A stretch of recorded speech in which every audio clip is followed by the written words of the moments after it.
Welcome to Surya's TV. Good evening news. నేడు సచివాలయంలో నిర్వహించిన కలెక్టర్ల సదస్సులో పోలవరంపై అధికారులతో సీఎం చంద్రబాబు చర్చించారు. పోలవరం నిర్మాణానికి 12,157 కోట్ల రూపాయల కేంద్రం ఆమోదించింది, శాంక్షన్ చేశారు.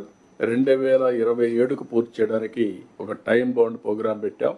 దీనికి కూడా చాలా క్లియర్ గా ఎవ్రీ మంత్ ఏం చేయాలనో ఇచ్చిన తర్వాత ఎట్టి పరిస్థితుల్లో 27కు పూర్తి అవుతుంది. ఇంకొక పక్కన మీరందరూ కూడా చాలా సిస్టమేటిక్ గా పేదల సేవలో పింఛన్లు ఇచ్చే కార్యక్రమానికి శ్రీకారం చుట్టాం. 64 లక్షల మందికి ఎలాంటి ఇబ్బంది లేకుండా ఇంటికెళ్లి పింఛన్ ఇస్తున్నాం.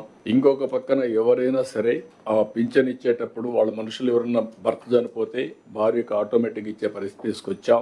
ఒక నెలలో తీసుకోకపోతే 3 నెలలు క్యారీ చేసే పరిస్థితి, 3 నెలలకు కలిసి ఒకటేసారి ఇచ్చే పరిస్థితి కూడా తీసుకొచ్చాం.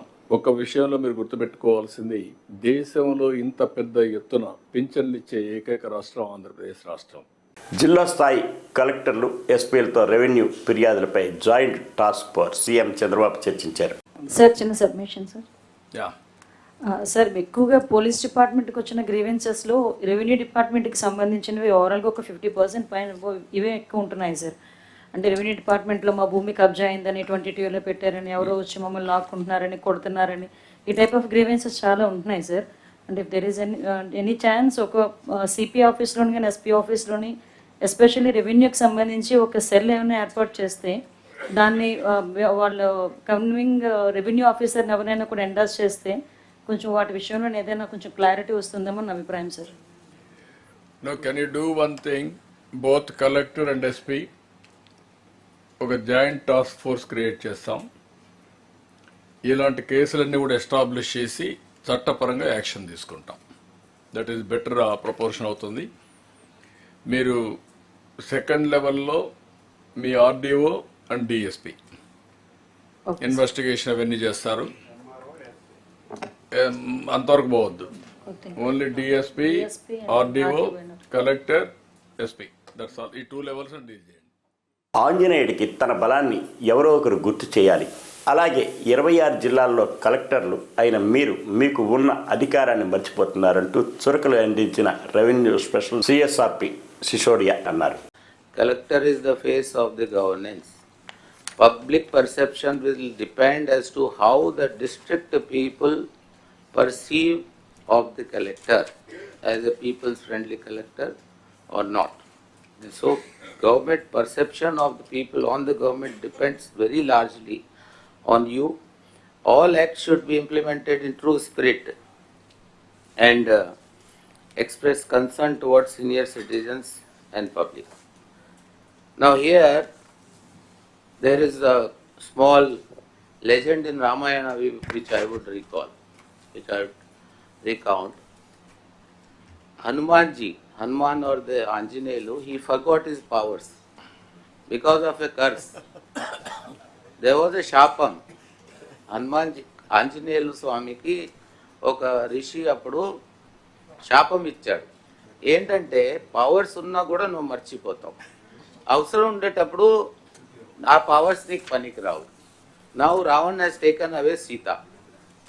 So they went to that sea shore. Now they're looking for somebody who can jump across Lanka. And Jambavant, another character, he tells Hanuman, you are capable, you go. No, how can I cross? This is a huge sea. I don't have the capacity. Then he reminds him. Then he realizes. So that curse is broken. I am Jambavant and you are 26 Hanuman. And 26 more in terms of SPs. There is a lot of cases are coming to us every day. From Guntur, just last week, 2 ladies came. A ladies, old ladies, వాళ్ళు పిల్లలే, సొంత పిల్లలు, children, వాళ్ళ ఆస్తిలు పేరు మీద రాపించుకున్నారు, సొంత పేరు మీద ఇంటి తరలించేశారు. They have nowhere to go.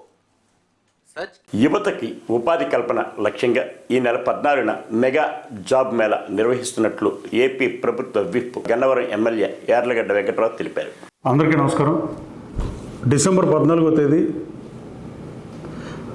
Vijayawada rural మండలం ఎనికేపల్లిలో తెలుగుదేశం పార్టీ రూరల్ ఆఫీస్లో మెగా జాబ్ మేళా నిర్వహించబడుతుంది. ఉదయం 10 గంటల నుంచి సాయంత్రం 5 గంటల వరకు.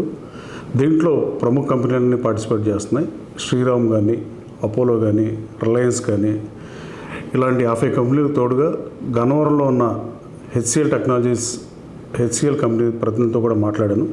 హెచ్సిఎల్ కంపెనీ కూడా స్టాల్ ఏర్పాటు చేస్తుంది. హెచ్సిఎల్ వాళ్ళు కూడా కనీసం 100 నుంచి 150 మంది జాబ్ రిక్రూట్మెంట్ చేయడానికి అవకాశం ఉంది. నిరుద్యోగ యువతకు ఉపాధి అవకాశాలు కల్పించడమే లక్ష్యంగా పనిచేస్తానని ఎన్నికల ముందు నేను చెప్పిన పరిస్థితి గన్నవరం ప్రజలందరికీ తెలిసిందే. 15,000 మందికి ఉద్యోగాలు ఇప్పిపోతే వచ్చే ఎన్నికలో ఓటాడనని పలు మీటింగుల్లో చెప్పారు. దానికి తగ్గట్టుగానే శాసనసభ్యుడైన మొదటి రోజు నుంచి యువతకు ఉపాధి అవకాశాల లక్ష్యంగా పనిచేస్తున్నా. అశోక్ లేలాండ్ కంపెనీ గత ప్రభుత్వంలో వెళ్ళిపోతే దాని ప్రతినిధులతో చర్చించి వెనక్కి తీసుకురావడం జరిగింది. దాని స్ఫూర్తితో ముఖ్యమంత్రి చంద్రబాబు నాయుడు గారి స్ఫూర్తితో మల్లవల్లిలో రాబోయే 2 సంవత్సరాల్లో 18 మాసాల్లోనే 420 కంపెనీలు స్టార్ట్ చేయడం ఖాయం. అలాగే నేను 15,000 మందికి ఉద్యోగాలు ఇస్తానంటే మన ముఖ్యమంత్రి గారు, నేను మల్లవల్లి పారిశ్రామిక కారిడార్ని నేను కానీ, తెలుగుదేశం ప్రభుత్వం కానీ, ముఖ్యమంత్రి గారు కానీ ఎన్డీఏ సారథ్యంలో దాన్ని మంచి పారిశ్రామిక వాడగా, ఆంధ్రప్రదేశ్లోని అత్యున్నత పారిశ్రామిక వాడగా తీర్చిదిద్దబోతున్నాం. దాంట్లో 30,000 ఉద్యోగాలు వస్తాయని ముఖ్యమంత్రి గారే మొన్న శాసనసభలో విజన్ 2047 డాక్యుమెంట్లో గన్నవరం మల్లవల్లి పారిశ్రామిక కారిడార్ మీద నమ్మకంతో చెప్పిన పరిస్థితి. 16.5 లక్షలకే ఎకరం గత ప్రభుత్వం, తెలుగుదేశం ప్రభుత్వం ఇచ్చినప్పుడు నాటి పాలకులు వైసీపీ ప్రభుత్వం అధికారులను 90 లక్షలు పెంచారు. దాన్ని మళ్ళీ 16.5 లక్షలకి ఇచ్చాం. 18 నెలలలోపు ఇండస్ట్రీలు స్టార్ట్ చేయబోతే భూమిని వెనక్కి తీసుకుంటామని కూడా ముఖ్యమంత్రి గారు క్యాబినెట్లో పెట్టిన పరిస్థితి. రాబోయే కాలంలో ఇంటర్నేషనల్ ఎయిర్పోర్ట్కి దగ్గరగా ఉన్న, అలాగే రైల్వే స్టేషన్ దగ్గరగా ఉన్న, బందర్ పోర్టు దగ్గరగా ఉన్న, భౌగోళికంగా మల్లవల్లిని మించిన పారిశ్రామిక కారిడార్ ఈ రాష్ట్రంలో ఉండబోదని తెలియజేస్తూ, అలాగే గన్నవరం నియోజకవర్గ ప్రజలు, గన్నవరం నియోజకవర్గంలో ముఖ్యంగా నిరుద్యోగ యువకులు రేపు జాబ్ మేళాలో పాల్గొని ఆ అవకాశాన్ని సద్వినియోగం చేసుకోవాల్సిందిగా మీ ద్వారా కోరుతున్నాను. గత హయాంలో చివర్లో 6 లక్షల వరకు ఫేక్ పెన్షన్లు సృష్టిస్తున్నట్లు ప్రాథమిక అంచనా. వీటిని సమగ్ర సర్వే చేసి ప్రక్షాళన చేయవలసిన అవసరం ఉంది. నాదెండ్ల మనోహర్ అన్నారు. నేను ఈ అంశం రేజ్ చేశాను సార్. ఆ రోజున దాదాపు 6 లక్షల పెన్షన్లు చివరి ప్రెస్ కాన్ఫరెన్స్లో వీళ్ళు సడన్గా పెంచేసి రాష్ట్ర వ్యాప్తంగా చాలామంది ఎలిజిబిలిటీకి ఇచ్చారని చెప్పాను సార్ నేను. అది దాదాపు మనకి ఇప్పుడు సర్పాల్ చేసిన ప్రిలిమినరీ సర్వేలో అట్లా అనిపిస్తోంది. I request you to give directions to all the collectors. మా నెక్స్ట్ మీటింగ్ లోపు ఆ వెరిఫికేషన్ జరగాలి sir. Next 3 months total verification మీరు చేసిన తర్వాత, మీ వెరిఫికేషన్ అయిన తర్వాత నేను ఒక 5%, 10% వెరిఫై చేస్తాను. అప్పుడు కూడా తప్పులు ఉంటే మీరు కూడా you will be held responsible. Go with objective way and get it done. Eluru జిల్లా న్యూజివేడ్లో రేపు జరగనున్న మందకృష్ణ మాదిగ బహిరంగ సభను విజయవంతం చేయాలని ఎంఆర్పిఎస్ రాష్ట్ర నేత విశ్వంపల్లి సిద్ధు మాదిగ అన్నారు. విశ్వంపల్లి సిద్ధు మాదిగ, నేను మాన్యశ్రీ మందాకృష్ణ మాదిగ గారి నాయకత్వంలో మహాజన సోషలిస్ట్ పార్టీ మరియు మాదిగ రిజర్వేషన్ పోరాట సమితి రాష్ట్ర బాధ్యులుగా పనిచేస్తూ పోలవరం నియోజకవర్గ పరిశీలకులుగా పనిచేస్తూ ఉన్నాను. రేపు 13వ తారీఖు ఉదయం 10 గంటలకు మహాజన మహాత్ముడు, వృద్ధుల పెద్ద కొడుకు, వికలాంగుల తోబుట్టువు, అణగారిన వర్గాల ప్రీతమ నాయకుడు మాన్యశ్రీ మందాకృష్ణ మాదిగ గారు ఎస్సీ వర్గీకరణ తీర్పు వెలువడిన తరువాత మొట్టమొదటిసారి మన ఏలూరు జిల్లా నూజివీడుకు రాబోతా ఉన్నారు. కాబట్టి ప్రజలు, ప్రజాస్వామికవాదులు, మేధావులు, ఎంఆర్పిఎస్ అనుబంధ సంఘాల శ్రేణులు పెద్ద ఎత్తున నూజివీడుకు చేరుకుని కృష్ణ మాదిగ గారికి ఘనంగా స్వాగతం పలకాలని చెప్పేసి ఈ సందర్భంగా తెలియజేస్తా ఉన్నాము. ఈ వార్తలు ఇంతతో సమాప్తం.